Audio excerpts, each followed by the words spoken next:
vojsci da čuvate ulicu. Želimo napismeno to. Dok ne dozvolite da... da vi nama Skup niste prijavili. Odobrenje skupa. Ja ne znam ništa. Jel imate prijavu skupa? Ne, molim vas Jeste vi organizovali ovaj skup? Ko je organizator skupa? Da li ima neku prijavu skupa? Ne možete vi nama napismeno da je zabranjen skup. Ne može zabrana napismeno ako nije prijavljen. A ne možete vi, rekli ste da je zabranjen skup. Mora da se... Ne, skup nije prijavljen. Napismeno zabranjen skup. Dajte nam prijavu skupa. Ja ne znam, nemojte meni da se obratite, ne znam zaista. Budite ljubazni. Ne znam zaista što mene pitate. Ako imate nešto, ja sam član NATO kampanje.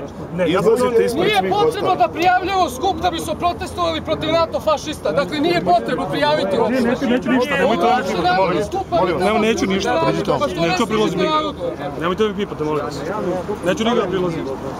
Ako je javni zbog da će doći... Halo? Nemojte, ljudi, optužujemo sve koja hoće da legitimišu.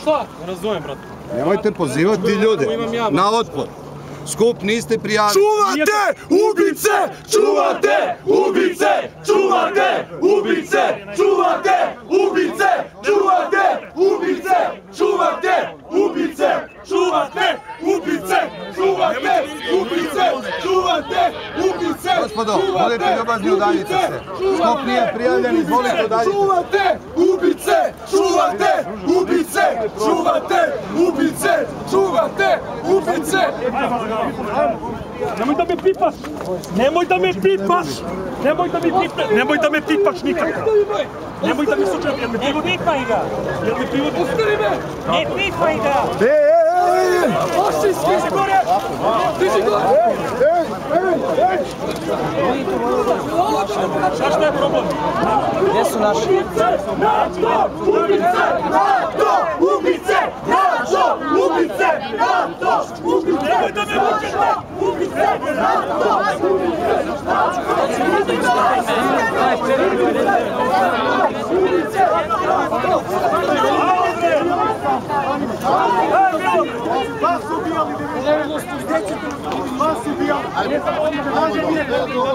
Idemo sići dole.